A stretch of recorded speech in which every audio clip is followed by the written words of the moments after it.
Deepest cut of all, in the name of a democracy, a fraud was played on the Kashmiris. Kashmiris were pro-Indians. They were not for Pakistan. ان کے ہاتھ میں بندوق دینے والے کون ہیں؟ ہم ہیں، ہم ہیں۔ میں سمجھتا ہوں کہ شیخ عبداللہ صاحب ہیں ذمہ وار، باوجود اس کے کہ وہ ہمارے سب سے بڑے ذمہ وار تھے کہ انہوں نے جمہوریت کے بغیر کرسی سنبھالی۔ بخشی غلام احمد ذمہ وار تھے جنہوں نے الیکشن چوری کی۔ صادق صاحب ذمہ وار تھے جس میں الیکشن چوری ہوئی۔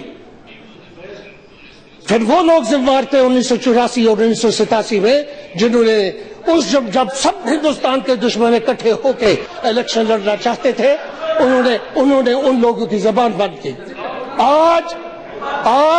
آج بی جے پی پہ ہاتھ پہ انگلی اٹھائی جا رہی ہے۔ آج کہا جا رہا ہے کہ یہ سارا جھگڑا کیوں ہوا، کشمیر میں یہ جھگڑا کیوں ہوا۔ آج کہا جا رہا ہے کہ یہ سفید قمیض پہ کالا کپڑا لگ گیا۔ آج کہا جا رہا ہے، ہمیں بولنے دیجیے، آپ باتیں بولیے، ہم زخمی ہیں، ہمارے دل رو رہے ہیں، ہمیں بولنے دیجیے مہربانی کر کے۔ کشمیر کی آواز کو دبانے کی کوشش نہیں کیجیے، کبھی کہا ہماری آواز کو نہ دبائیے۔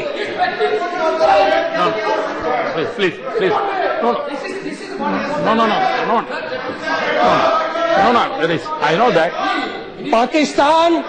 پاکستان کو بیج بونا تھا نفرت کا، ہندوستان کے خلاف نفرت کا، لیکن زمین کھود کر دی ہمارے لوگوں نے، ہمارے لوگوں نے وہ ذمہ دار ہے ہسٹری میں۔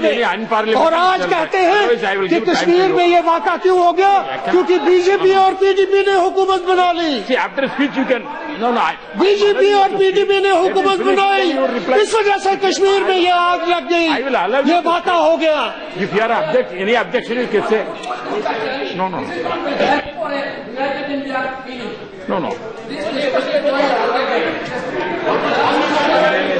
ڈپٹی اسپیکر صاحب اگر یہ نہیں مجھے چاہتے بولنے میں خاموش ہو جاؤں گا۔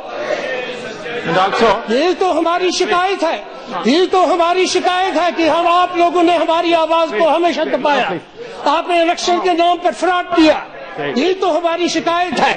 ہم نے بی جے پی کے ساتھ ہاتھ میں آیا اس لیے۔ I request you, please see that when you are speaking, the member is not here at that time. You are putting any or something. وہ سب ہسٹوریکل فگرس ہیں، وہ سب ہسٹوریکل فگرس ہیں۔ I can talk about the dead people. Past happened. وہ سب historical figures ہیں۔ میں نے 1984 میں کون تھا، 87 میں کون تھا، میں نے ان کا نام نہیں لیا کیونکہ وہ زندہ ہے۔ 1984 میں 87 میں کس نے کیا، وہ زندہ ہے۔ But I can talk about the historical figures. I know my rules very well. I know my rules. ہم نے بی جے پی کے ساتھ اس لیے ہاتھ ملایا کیونکہ بی جے پی کو ہندوستان کے لوگوں نے چنا تھا۔ ہم نے بی جے پی کے ساتھ نہیں ملایا ہاتھ، ہم نے ہندوستان کے 126 کروڑ لوگوں کی نمائندہ جماعت کے ساتھ ہاتھ ملایا۔ ہم نے ایک ایسی جماعت کے ساتھ ہاتھ ملایا جن کے بارے میں ہمیں یقین ہے کہ ان کے پاس اخلاقی جرأت ہے۔ Nobody can accuse them of being traitors if they settle Kashmir problem through process of dialogue. ان کے ماتھے پر وہ داغ کبھی نہیں لگ سکتا کہ یہ غدار ہے، یہ ملک دروہی ہے۔ ہم لوگوں کو کہا جا رہا ہے کہ یہ سرخ کپڑا اور کالا کپڑا لگا دیا آپ نے، یہ آپ کی جمہوریت ہے، یہ آپ کی ڈیموکریسی ہے۔ آپ برداشت نہیں کر سکتے پاور میں رہنا کچھ دیر، آپ کو پھر موقع ملے گا۔ لیکن جب ہم یہ کہتے ہیں، جب ہم یہ بات کہتے ہیں، اس وقت ہمیں دکھ کے ساتھ ایک اور بات بھی کہنی پڑتی ہے۔ مجھے معلوم نہیں ہے کہ کانگریس کہتی ہے کانگریس مکت یا کیا کچھ کہتے ہیں، میں نے سنا نہیں، لیکن میں نے ٹیلی ویژن پہ سنا ہے۔ ایک بہت بڑے مہاپرش شخصیت نے کہا کہ ہندوستان کو اب ہم نے مسلم مکت بھی کرنا ہے۔ میں نام نہیں لوں گا، ایک مذہبی لیڈر ہے، ایک دھارمک لیڈر ہے، وہ زندہ ہے، نام نہیں لے سکتا۔ گورنمنٹ آف انڈیا کو جان سکتی ہے، تحقیقات کر سکتی ہے۔ میں دعویٰ کے ساتھ کہتا ہوں، اس میں کوئی شک نہیں کہ مسلمان یہاں آئے حملہ کر کے بابر کے ذریعے، لیکن today I am as good an Indian as prime minister. A Kashmiri is as good an Indian, a Muslim is as good an Indian as Raj Ji. اور ہم فخر سے کہتے ہیں کہ ہم دنیا کی لارجسٹ مائنورٹی ہیں اور ہمیں وہ تمام حق حاصل ہیں. یہ جو مجھے بولنے کا حق بھی ہے یہ بھی مجھے اسی کانسٹیٹیوشن سے ملا ہے. اور پھر کچھ لوگ اپنے آپ کو سیکولرزم کا ٹھیکیدار سمجھتے ہیں. اس ہاؤس میں جتنے بھی بیٹھے ہیں ہم لوگ, کیا ہم نے کانسٹیٹیوشن آف انڈیا کا اوتھ نہیں لیا؟ کیا ہم نے کانسٹیٹیوشن آف انڈیا کے کا پریمبل نہیں پڑھا؟ پریمبل میں لکھا ہے this shall be a secular democracy. وہی اوتھ لیتے ہیں یہ بھی, وہ بھی, ہم بھی. کچھ سیکولر ہو جاتے ہیں اور کچھ کرمنل ہو جاتے ہیں. جنہوں نے دیش کے بٹوارے کو مذہب کے نام پر قبول کیا وہ سیکولر ہیں, جنہوں نے اس وقت مخالفت کی وہ کرمنل ہیں.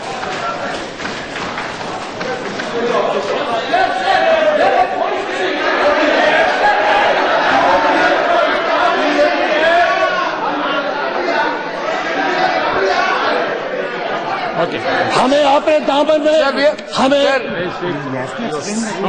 اپنے دامن میں جھانکنا چاہیے. ہمیں جی Sir, Honorable Deputy Speaker, sir, What is the problem? from the morning onwards, afternoon onwards, we are discussing very unfortunate incidents which has taken place in Kashmir, the part and parcel of our nation. The unitedly, this side and that side, there is a unanimity that the country should be united. That feeling should be given outside. Unfortunately, the speech which was given here, right, that entire, what he told, that the entire responsibility of the Kashmir happening is he already given to a person, those who are not alive here. That is actually unparliamentary. And now he is telling that entire political responsibility is given to his opponent party. He is playing bad politics in such a No. very. Yes. What this should be. This should not be. This should not. It hurts badly. میرے بھائی آپ نے جو زخم ہمیں دیے ہیں, اگر میں ان زخموں کو کرے دوں تو آپ کو وہ بھی اجازت نہیں دیں گے ہمیں. آپ نے جو زخم دیے ہیں ہم ان کو خرید بھی نہیں سکتے. All right. No. Whatever. No. Venugopal, you said already you objected certain things. I will go to the. No. دیکھیے ڈپٹی اسپیکر صاحب, میں یہ ایشو نہیں اٹھاتا بی جے پی کے ساتھ ہاتھ ملانے کا ایشو. میں یہ ہاتھ نہیں اٹھاتا, لیکن ان کے ممبر نے, ان کے سندھیا صاحب نے کہا کہ مظفر بیگ نے کہا کہ کشمیر میں جو بربادی ہو رہی ہے وہ بی جے پی اور پی ڈی پی نے کی ہے. کاش وہ اس اخبار کا نام لیتے جہاں میرا بیان آیا ہے. میں ڈیفینڈ کرتا اپنے آپ کو, میں ڈیفیمیشن کا سوٹ کرتا. We are discussing Kashmir and a sole representative of Kashmir, if he is narrating what is the difficulties of Kashmiris, we must hear it. We must hear it.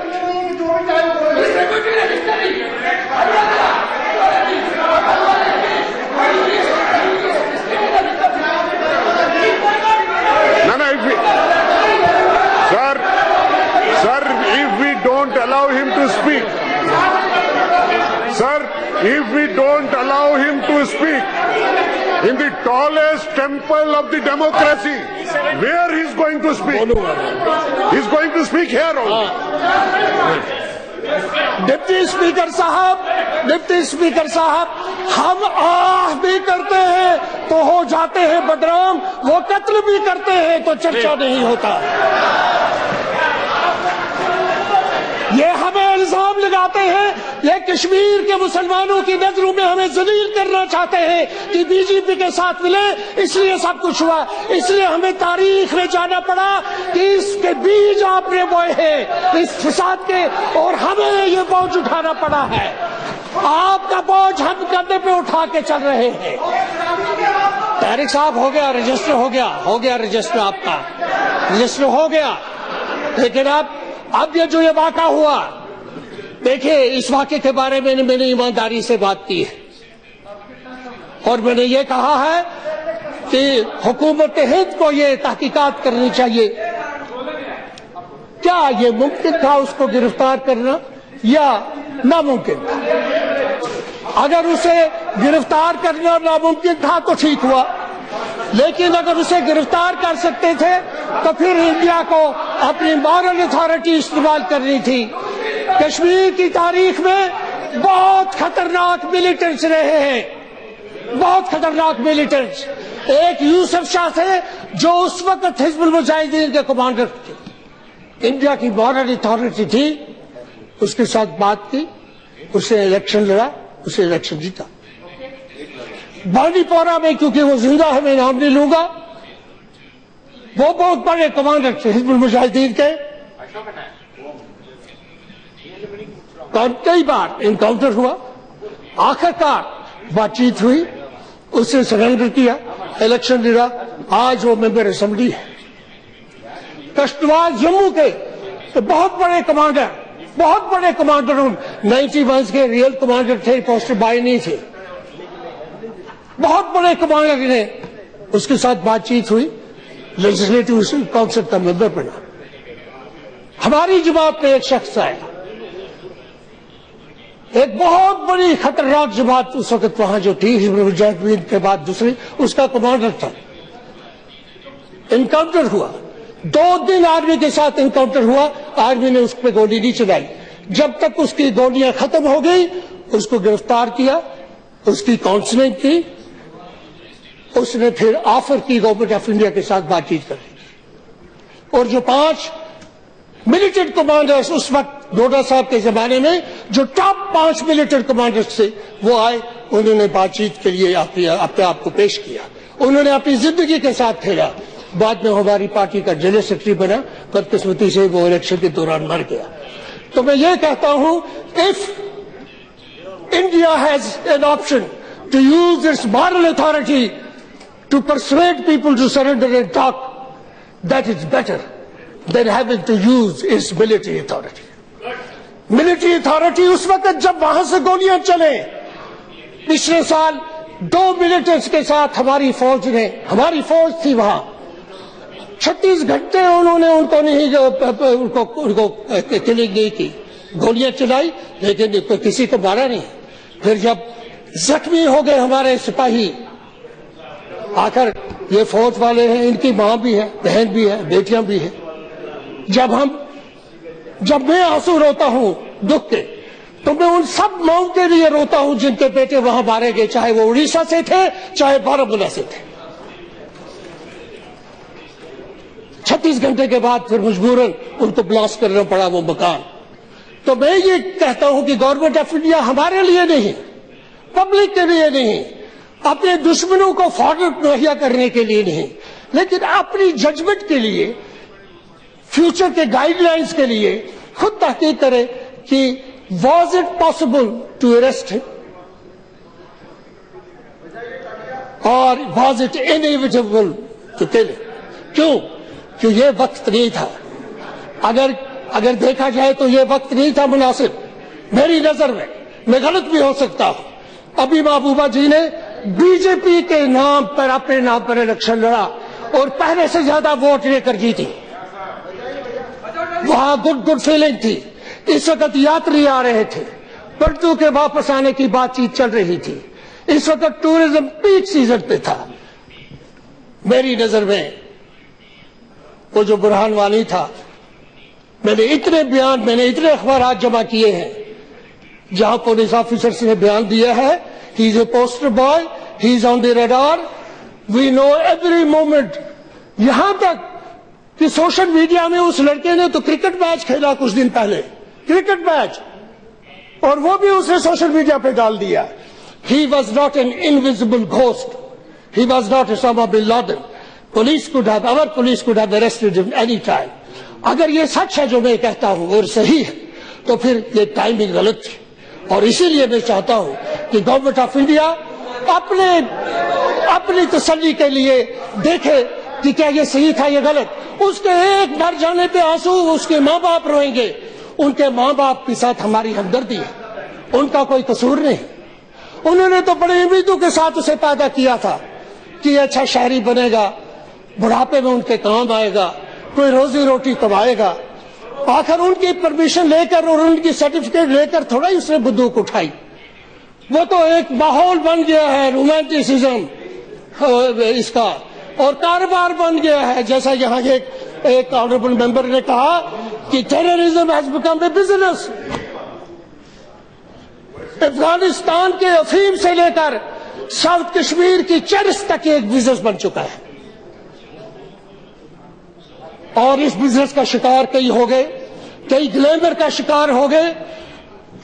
ہمیں اس کے لیے میں آنسو نہیں روتا, مجھے اس کے ماں باپ کے لیے دکھ ہے, لیکن میں آنسو روتا ہوں, میرے آنسو بہتے ہیں اور سب کے بہیں گے.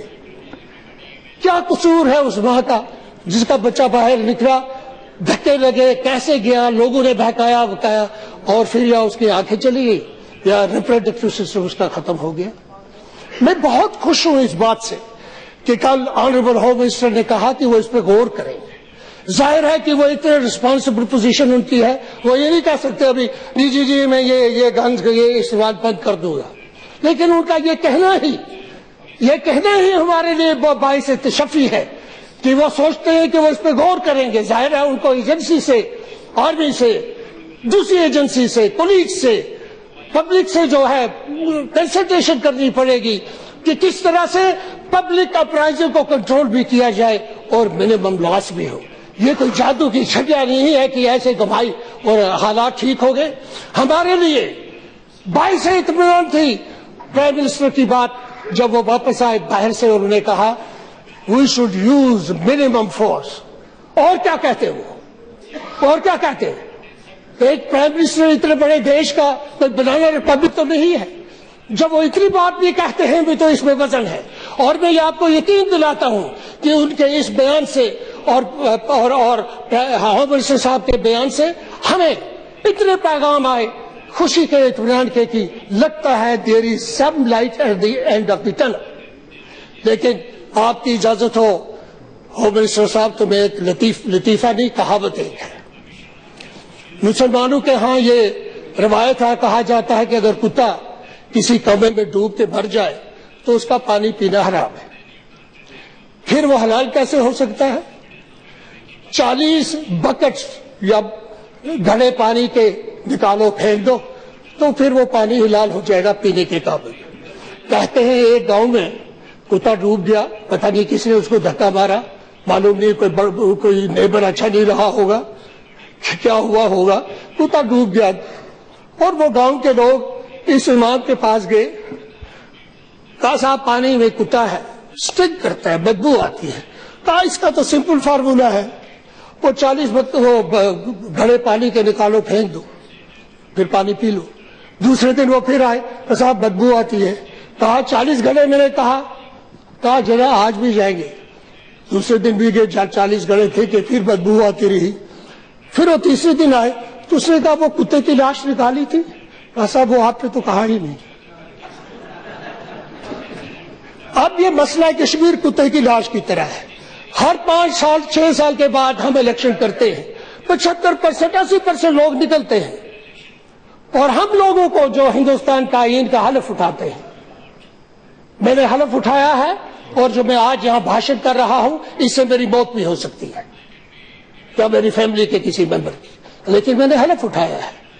میں آپ سے یقین سے کہتا ہوں کہ یہ لوگ جو 75% لوگ ووٹ ڈالنے کے لیے آتے ہیں یہ ہندوستان میں یقین رکھتے ہیں, یہ ہندوستان کی جمہوریت میں یقین رکھتے ہیں.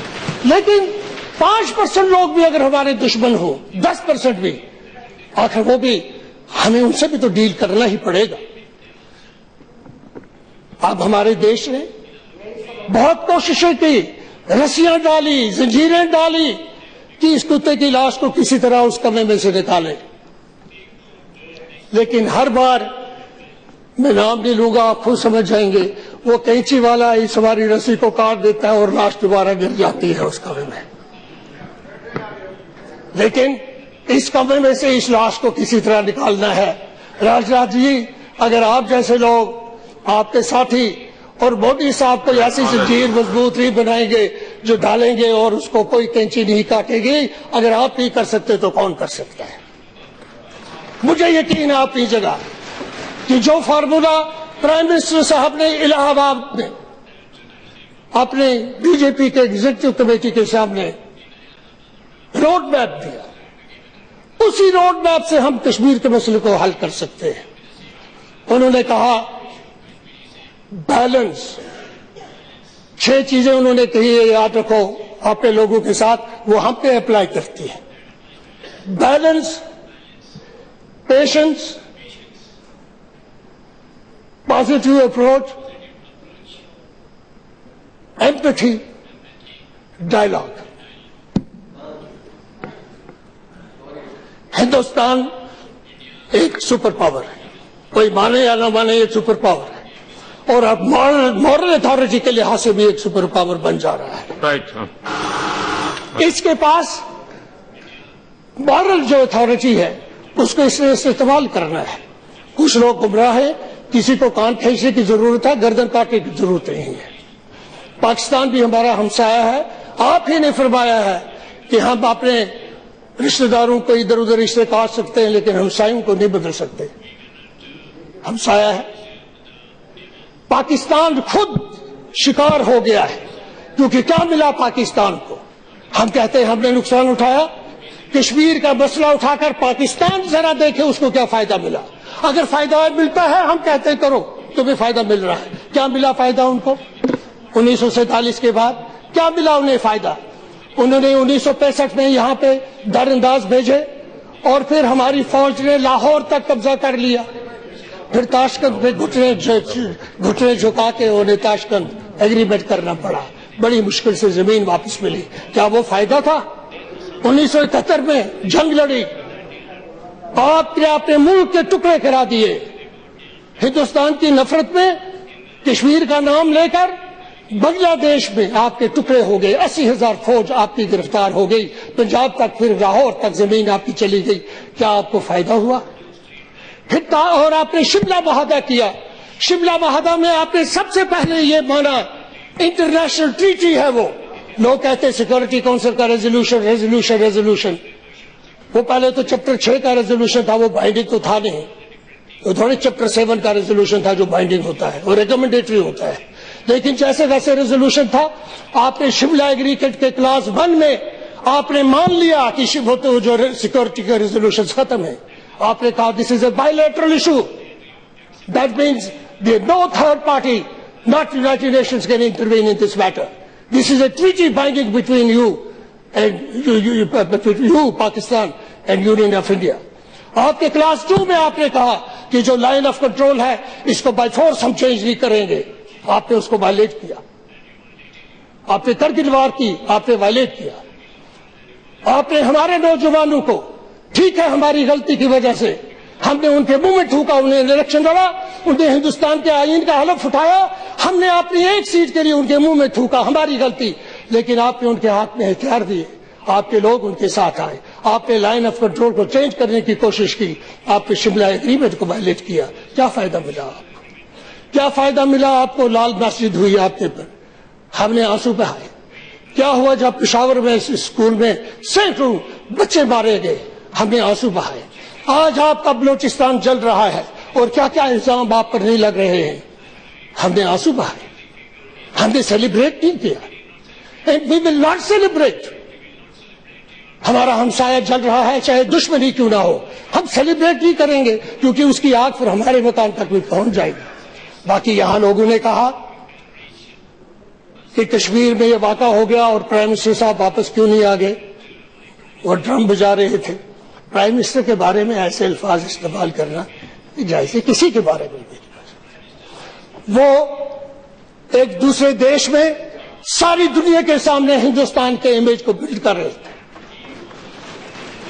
He was connecting history, the dots in history. He was connecting our history with the struggle of Mahatma Gandhi in Africa, جس سے بعد میں افریقہ کو بھی آزادی ملی. نیلسن منڈیلا بھی اس ملک کو ملا, وہ بھی ہمارے گجرات کے ایک مہاتما کی وجہ سے ملا. اگر وہ وہاں تھے, کیا ہر بار کشمیر میں کل بھی یہ ہو سکتا ہے, پرسوں بھی ہو سکتا ہے, کبھی بھی یہ فلیئر اپ ہو سکتا ہے، کیونکہ یہ ایک ایسا ہے، یہ ایک پیٹرول ڈالا جا رہا ہے، یہ ہو سکتا ہے. کیا وہ بھاگ کے آتے؟